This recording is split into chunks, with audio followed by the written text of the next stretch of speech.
एक बार की बात है। हरे भरे खेतों के बीच बसे एक छोटे से गांव में रवि और मोहन नाम के दो सबसे अच्छे दोस्त रहते थे।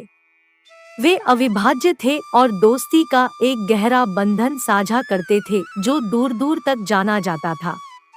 रवि एक लापरवाह और खुशमिजाज युवक था, जबकि मोहन शांत, रचनाशील और गहरा धार्मिक था। एक दिन जब वे बातचीत में तल्लीन थे, मोहन को आध्यात्मिकता पर एक किताब मिली।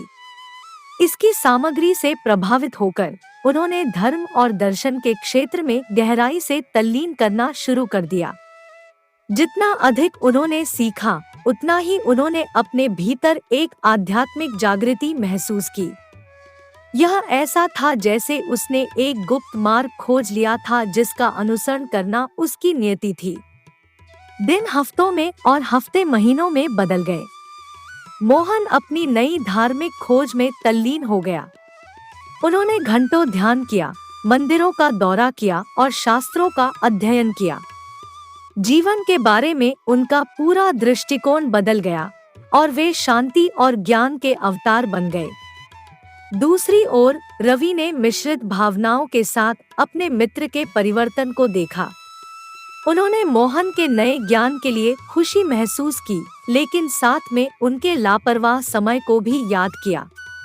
वह मदद नहीं कर सकता था, लेकिन सोचता था कि क्या उनके अलग अलग रास्तों के बीच की खाई को पाटने का कोई तरीका है। एक शाम जब वे अपने प्यारे बरगद के पेड़ के नीचे बैठे थे, रवि ने अपने दिल की बात कहने की हिम्मत जुटाई। उन्होंने मोहन की आध्यात्मिक यात्रा के मद्देनजर अपनी प्यारी दोस्ती को खोने के बारे में अपनी चिंता व्यक्त की। अपने आश्चर्य के लिए मोहन ने गौर से सुना और रवि की आशंकाओं को समझा। मोहन बुद्धिमान और सहानुभूतिपूर्ण व्यक्ति होने के नाते रवि को आश्वस्त किया कि उनकी दोस्ती हमेशा खास रहेगी। उन्होंने समझाया कि उनके आध्यात्मिक मार्ग ने उन्हें प्रेम, करुणा और स्वीकृति का महत्व सिखाया है। मोहन का मानना था कि उनकी मित्रता उनके मतभेदों को पार कर सकती है। मोहन के शब्दों से प्रेरित होकर रवि ने विरोध करने के बजाय अपने दोस्त की आध्यात्मिक यात्रा को अपनाने का फैसला किया। उन्होंने मोहन के साथ मंदिरों में जाना, प्रार्थनाओं में भाग लेना और विभिन्न धार्मिक परंपराओं के बारे में सीखना शुरू किया।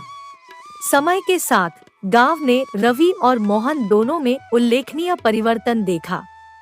लोग उनके बंधन से प्रेरित थे और कैसे उन्होंने अपने अलग अलग रास्तों के बावजूद एक दूसरे का समर्थन किया। उनकी दोस्ती गांव में आशा और एकता की एक किरण बन गई, जो दूरियों को पाटती और लोगों को एक साथ लाती थी। रवि के खुले विचारों और मोहन की आध्यात्मिक शिक्षाओं ने ग्रामीणों को सकारात्मक रूप से प्रभावित किया।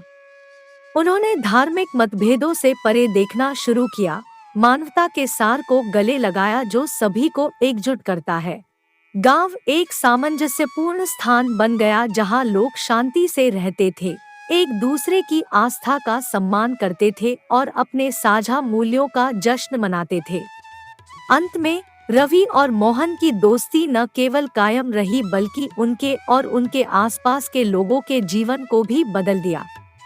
बरगद का पेड़, जो उनकी खूबसूरत यात्रा का गवाह था, उनके चिरस्थायी बंधन और मतभेदों को पार करने की दोस्ती की शक्ति के प्रतीक के रूप में लंबा खड़ा था। और इसलिए दोस्ती, स्वीकृति और प्यार की परिवर्तनकारी शक्ति की कहानी बन गई जो आने वाली पीढ़ियों को प्रेरित करती है।